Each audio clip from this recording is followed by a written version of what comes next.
Namo Buddhaya, Namo Buddhaya, Namo Buddhaya, Namo Buddhaya, Namo Buddhaya, Namo Buddhaya, Namo Buddhaya, Namo. You know, over in Perth, Australia, where I live, there was a story of one of the school kids, one of the mothers was always having a very difficult time to get her son to get up early enough to go to school in the morning. Can you hear this okay? Okay. So she had to go into her son's bedroom and wake him up, saying, "Son, it's time to go to school." But the son said, "But Mummy, I don't want to go to school this morning." And the mother said, "But you have to go to school, son." "Why should I go to school, Mummy? The teachers don't like me. The children don't like me. I don't like going to school. Why should I go to school? If you can give me one good reason to go to school, Mummy, then I will go." "Okay," said Mummy, "that the reason to go to school is because you are the principal of that school." Do you think that your teachers like to go to school in the morning? Of course, sometimes they prefer to take a rest, but sometimes this is just what we have to do. So that's one of the reasons why. And other times, do you know the purpose of going to school? That sometimes the kids feel, "Oh, there's no point to going to school."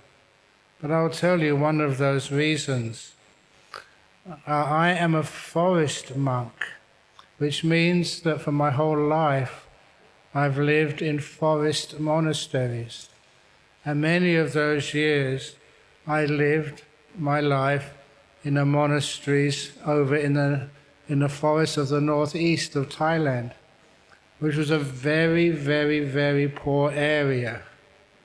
And when I was living in those forests, sometimes, actually every time we'd go on arms round in the morning for food, we'd actually accept whatever was given to us. On this one day, very poor time of the year, and all we got to eat for one meal of the day was a ball of glutinous rice. We used to call it sticky rice. You know the rice I mean? A lot of times people use those to make sweets, but in Thailand they used to use it for the basic part of the meal, just sticky rice. They always have something to go with it. And this morning, the only thing we had to eat with our sticky rice was a boiled frog. That's what we ate that morning, frog on rice. Have you ever had that? Would you like to have that to eat? Frog on rice. And the frog was not fried. It had no seasoning with it. It was just boiled frog. No salt, no chili, no garlic, nothing. Just boiled frog. Now, one of the reasons I like telling this story is that when I was at school, I always remembered to study biology and always remembered how important it was to understand how beings worked. So when I started having my one meal of the day, sticky rice with boiled frog on the top, at least I knew one part of a frog from another. So when I started picking at its inside, you need to eat the insides as well as everything else. When I started eating inside, I knew what to eat, what not to eat. The monk sitting next to me, he didn't study hard at school. And this is what happens when you don't study hard. He pressed one of the organs of the frog. He didn't know which one it was. And that organ of the frog was called the bladder. And what purpose is a bladder on any animal?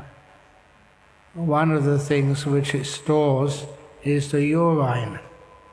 And when he touched and pressed that bladder, that frog, it urinated all over his rice. I had the same type of frog, but I never pressed that because I studied and paid attention at school. And it doesn't matter how hungry you are, after you see the frog which is on top of your sticky rice, you can't eat anymore that day. So that's one of the benefits of learning at school. At least you understand what part needs to be, what part can be eaten and what part can't be. Do you all enjoy your school? You better say yes, because your teachers are here and they may be watching. I was a school teacher for 1 year. And when I was a school teacher, one of the things I did was to try and make teaching interesting and joyful, fun.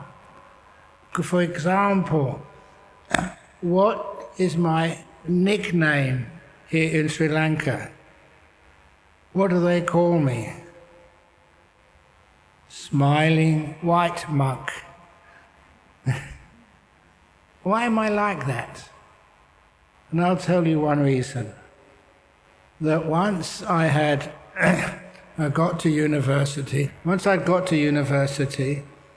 that I started getting interested in Buddhism and especially meditation.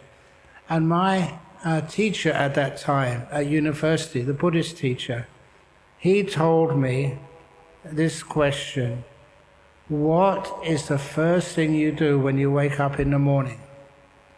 What do you do when you get out of bed? And I said, "Sir, I go to toilet." And he said, "Very good. But in the washroom, in the toilet, is there a mirror?" I said, "Yes, there's a mirror there." And so he told me what to do. He said, once you've been in the toilet and you wash your hand, look at your face in the mirror. And I told him, said, "Sir, I'm a young man, I don't sleep enough. I probably just would be afraid to see my face in the mirror at that time of the morning." I go, "Ah!" And he said, "No, look at your face in the mirror and get your 2 fingers. Okay, everybody, can you have your 2 fingers up? Put them on the side of your mouth and push up." Try that in the morning. Make a face at yourself in the mirror. And if you make a face at yourself in the mirror like that, you'll end up laughing at yourself. And honestly, I did that for 2 years. For 2 years, I never missed the morning, getting up in the morning and looking at my face in the mirror and first going, "Ugh," and next putting my 2 fingers up, pushing up and smiling at my face. After 2 years, my smile got kind of stuck up there. And I haven't lost it in all those years. And that's beautiful. It's the thing of giving yourself some loving kindness, some metta, unconditional loving kindness. So you start the day off with some happiness. And it also means it's much easier when you're at school to learn. So much easier when you're happy. If you are miserable, it's really hard to study. The mind gets what we call depressed. Have you ever been depressed? You know, once in my class, you know what subject I taught? Math. And I really tried hard to make maths interesting by telling the children I taught some trick questions. This is the first trick question. So this may think you are not going to school today because it's a Sunday, but I'm going to ask you a math question. Listen very carefully. 26 sheep in a field. 10 die. How many survive?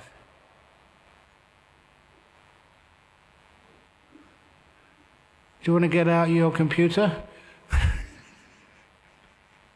26 sheep in a field, 10 die. How many survive? Who thinks the answer is 16? You'd all failed my math class. That's the wrong answer. Any other suggestions? Well, actually, the answer is 10. 26 sheep in a field, 10 die, only 10 survive. Do you understand? No, you don't.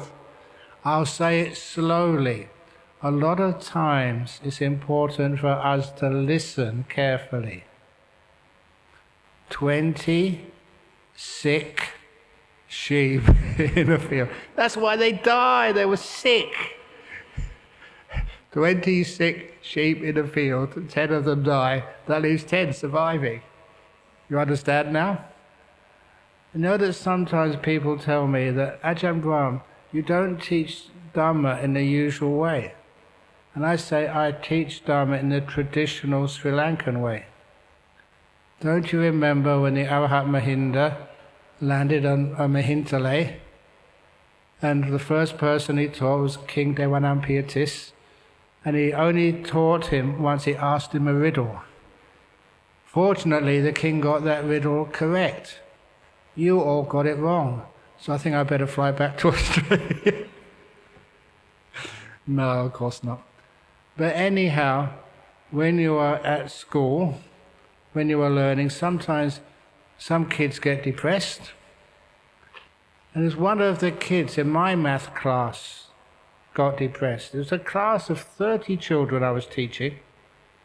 And when I gave out the end of the year results, one of those children came bottom of the class. And of course, someone has to come bottom. Even if every child in your class was a relation to Albert Einstein, still one of them has to come the bottom of the class, even though they're all going to get PhDs later on in their life. Nevertheless, there's always one has to come bottom.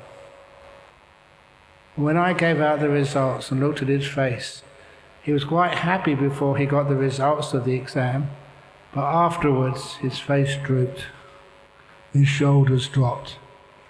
It's a sign he was getting depressed. And I didn't need to be a monk at that time, I was still a layperson, to understand how he was feeling. He came bottom of the class. When he went home, he'd have to show the report to his parents, and his parents would be very upset and angry at him. When the other children in the class saw he'd come bottom, they would always call him and tease him, "You're a dummy, stupid," or whatever else nasty words they said. So you could see him getting more and more depressed. And even then, I was a Buddhist, they knew I was a Buddhist. And so, I needed to come and help him. I can't stand when one of my kids is getting depressed. So I went up to him and I said, "You come bottom of the class." He said, "Oh yes, sir, sorry." And I said, "What are you saying sorry for?" I said, "Well done." I praised him for coming bottom of the class. Has anybody ever explain to you that when you get grades A, B, C, D, E or F, what do those letters mean? And I say A, if you ever got an A at class, A stands for arrogant. What does F stand for? Fantastic. If you get an F at school, say fantastic. E, excellent. D, delightful. C, clever. B, no, not so bright. I turn it around because does an exam result define who you are? And of course not, that's you just had a bad day that time. But for this kid who came bottom of the class, I told him, I know that you are much more clever than this. I know you could have done so much better. So in my opinion, I think that you've come bottom of the class on purpose, out of compassion for all the other children in the class, out of kindness and care for them, so you don't have to endure, so they don't have to endure what you're going to get from your mum and dad this evening. So you don't have to take on the role of being bottom of the class. And you know, in Mahayana Buddhism, if somebody takes on suffering, they endure what other people would endure, but they take that on for themselves. They take on the pain and the humiliation deliberately, like some of the stories you read about the Buddha before his last life. If you do things like that, they call you in Mahayana Buddhism the Bodhisattva. So I said to this kid who knew I was a Buddhist, I said, I know you did this on purpose, taking on the bottom position at class, so I'm going to go to the principal's office straight after this class, and I'm going to recommend you for the Bodhisattva of the Year award in this school. So if anybody of you in your class get bottom of the class, please remember you're just doing that out of kindness to all your friends in the same class, so you don't have to endure what, also they don't have to endure what you're going to get this evening. Do you understand? So how many of you came bottom of the class last year? How many of you deserve a prize? How many of you came top of the class? How many of you understand what I'm talking about? This is one of the things a Buddhist monk does. We turn things around. Just because you become bottom of the class, it does not mean you're inferior. No way. It's just what you believe you are. So you can, look, how many, did Albert Einstein finish his degree at university? No. What other multimillionaires or multi-billionaires never finished their degree? A huge number. Steve Jobs, he never completed his degree at university. Mark Zuckerberg, he never finished his degree. And they're billionaires. So does it really mean that you're no good if you don't get a degree or don't do well at school? Does it? There are many, many, many successful people, wise people, what we call emotionally intelligent people. And they're the ones I hope each one of you become. The intelligence at school and university are good, but much better than that is the emotional happiness, the emotional intelligence. where you can feel how you are, and you know how to be happy, where you can learn the tricks of competing to the highest level when you want to, without stressing yourself out. How many of you follow cricket? Only one. What about all you kids? Don't you follow cricket? I'm running out of time already.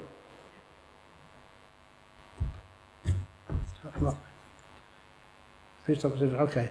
What happens if I don't stop at 7:55? Will I get put in detention? Okay. So, how many of you follow cricket? How many of the kids, not the teachers, follow cricket? You know what I used to do when I was at school? This is a school boy. Now, I'm getting quite old now. And so we used to have little transistor radios. And the transistor radios, we could put them in our pockets so the teacher couldn't see them. And up our sleeves, that's where we would put the microphone. So we're listening to the teacher. That's what he thought. But really we were listening to the cricket. The only trouble was when your team hit a six, or the team, they bowl somebody out, you'd forget to be quiet, and you go, yeah, wicket! And that's how the teacher would catch you. So I'm giving some advice for you as the next teacher, next naughty schoolboy, how to avoid doing stupid things and getting into trouble. But you know, I always followed cricket when I was young and at university, and also that later on I knew what cricket was and how important it was to people. So there was a time in, what was it again, 1980? When did Sri Lanka win the World Cup cricket? What the kids, this is the kids session. So for the kids, when did you win the World Cup cricket?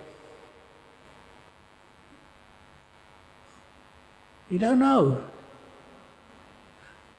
What do they teach you at school? But anyway, who did you beat? What country's cricket team did you beat to win the World Cup cricket final? Which team? You've got very soft voices. Which team? Yes. And you know, how did you manage to win that match? About a month or two before, you were playing a qualifying match against Australia in Perth. That's my hometown. And at the the lunch break, that's when 3 or 4 of the boys, from Perth, who were watching the game and helping out, they were asked by the team, are there any good Buddhist monks in the area? We need something to help us. We're doing terribly. So they came to see me.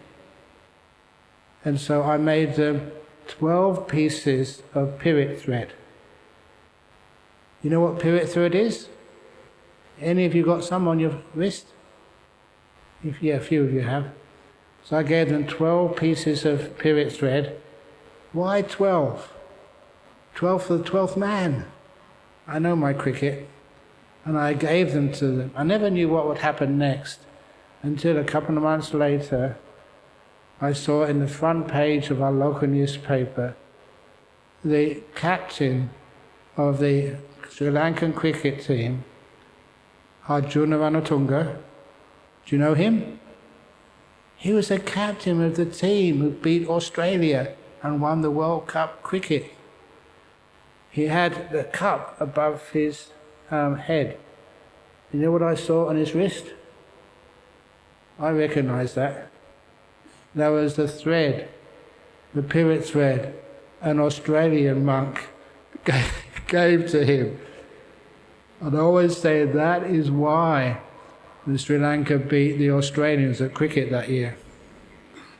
And I never confessed that for a long time. Because the Australians love their cricket too. They would have deported me from the country or something. But nevertheless, this is what motivates people. And it just shows that sometimes all these traditions which you have here in Sri Lanka are so powerful. And with those traditions, it's amazing how many tournaments you can win, and how many great understandings of whether maths or physics or any type of science, how that makes it much easier for you to do well at school. Not just learning how to pass exams, but to really understand those subjects. How many of you get worried about exam time?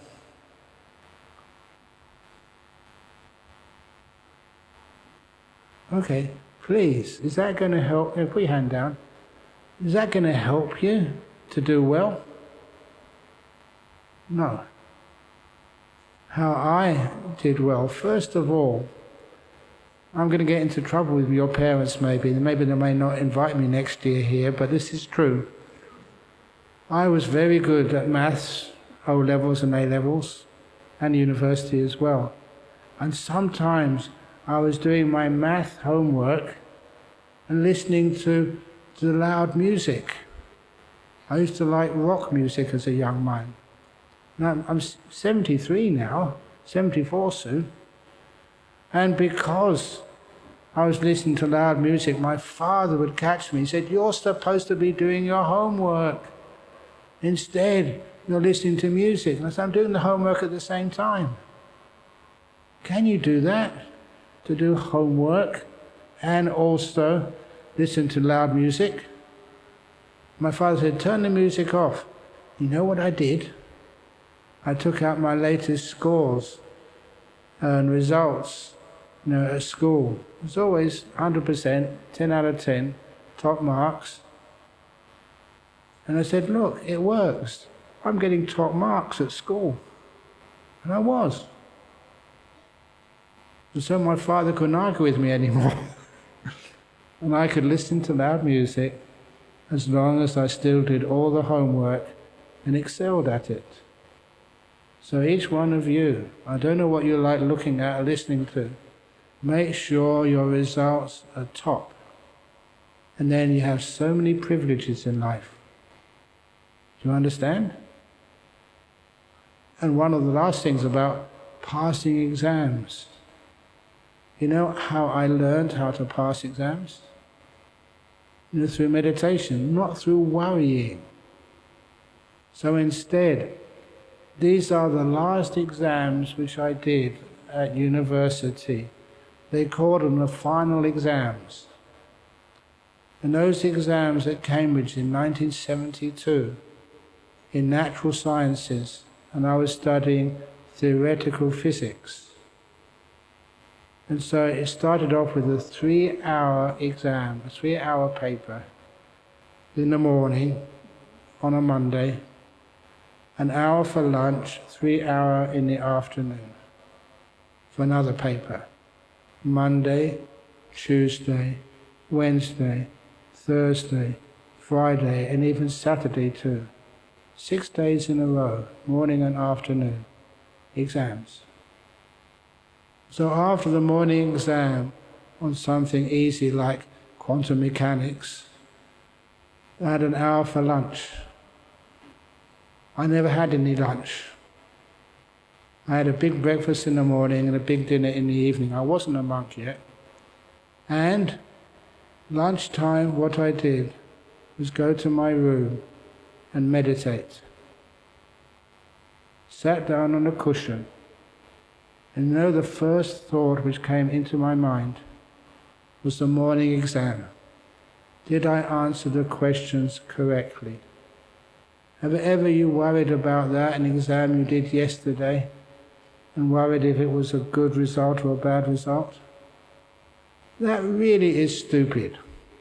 You can't change the exam now. Good or bad, it's done, it's finished with. And also, I knew that I had to rest so that I could focus on the afternoon exam. The afternoon exam was something like astrophysics of the galaxy.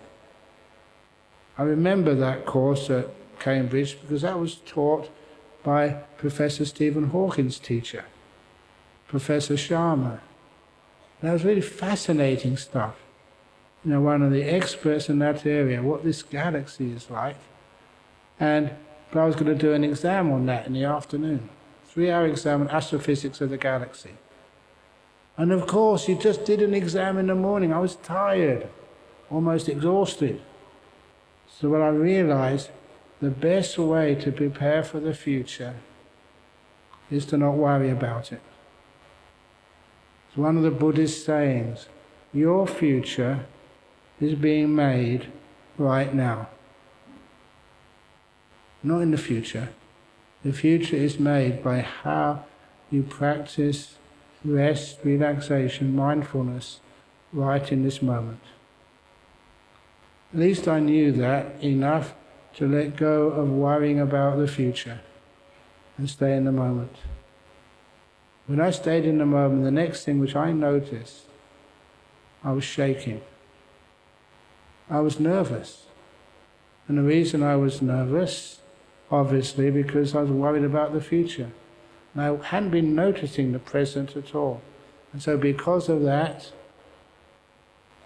I was still wearing away the energy which I had. As soon as I focused, I could let go of the mind worrying. And the body stopped shaking. And the last thing I noticed was how tired my brain was. And I mentioned that, how tired the brain becomes. It felt like, have you ever had a pot of tea and then you try and put some water in it again to see if you can get some more energy out of it? My brain felt like a tea bag or a teapot which had been used about 2 or 3 times, had just no oomph left in it. I was tired, exhausted. So what I did, I learned how to relax to the max. And then it's fascinating how the mind re-energized. And when I came out of meditation, just after half an hour, my mind was bright, clear, energized. And that's the mind I took in to the afternoon exams. That is how these things work. That's how I've taught at many schools in Australia how to pass exams with very little effort, and how to relax deeply. So this is for each one of you, a little gift from an Australian monk. I can't give you any pirate thread anymore. Otherwise I won't get let back into Australia when I arrive. But what I can do is teach you the wisdom so that school becomes very easy, good fun. And also you do very, very well, whatever subject you want to do. I asked this, I think, yesterday. How many people in Sri Lanka have got a Nobel laureate? You know what a Nobel laureate is? That's when you break new ground in all these amazing subjects. You have the brains. I've seen that. You just don't know how to use them. If you get a Nobel laureate, the whole country will be so proud of you. Why not? So please, all the kids here, don't ever think that you can't do this. Of course you can do that. And see what happens for you. Be inspired, be happy, and be smart. Again, it's just gone past 5:02, so I'm supposed to go now to... Is it a second? Am I supposed to go now? I've got another lesson. But first of all, was that interesting for you? Is that what you expected? Have you lost your voice? Imagine what it's like for me sitting up here, watching each one of you. I really am trying my best to connect with each one of you and to show each one of you don't need to have any emotional problems in life. Enjoy and use what you know about Buddhism or whatever to actually to create a better world, a better school, and a better life for yourself. Okay? I think I better go now, otherwise I'm going to drag me from the seat. So thank you for listening. What do you say at the end of a talk?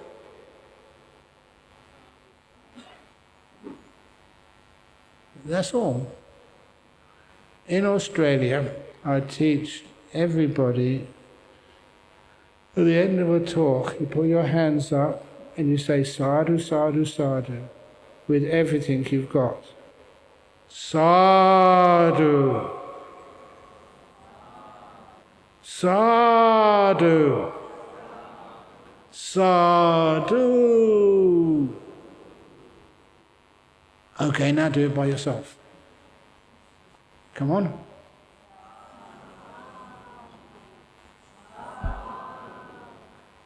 Sadhu.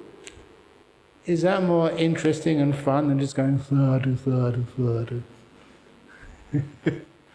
This is where you put joy into your life. This is why you can know like the great Sri Lankan cricketers of old, that you can do really, really well. You see that ball coming and you hit it as hard as you can. Why not?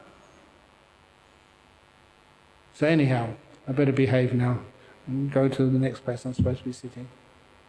Excellent. So I'll still be giving the talks, but on the screen. You saw me live, first of all. And I should actually also tell you about the Lady Gaga story. You know who Lady Gaga is? Okay, it'll only be 1 minute.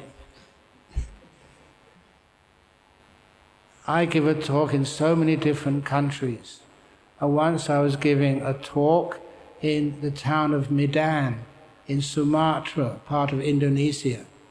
And at the same time, the Lady Gaga was supposed to be giving a talk in Jakarta the same evening. And that because the police said you must do this, they had to sell little tickets to come to my talk. Very cheap, only like 50, worth of a couple of pennies. They had to do that just so that's the only way they could register people. Because the year before, I had caused a traffic jam. And the police in that area said, you have to have tickets, so at least we have to know who's actually going to go to that talk. And apparently, my tickets, about 3,000 people, my tickets sold out in 20 minutes. Lady Gaga's tickets took 40 minutes to sell out. So they said, obviously, Ajahn Brahm is more famous than Lady Gaga. You think that's true? This hall is full. You think Lady Gaga could fill the hall today? Anyway, I'll let you decide. And I better behave now. Let's go. Thank you for listening.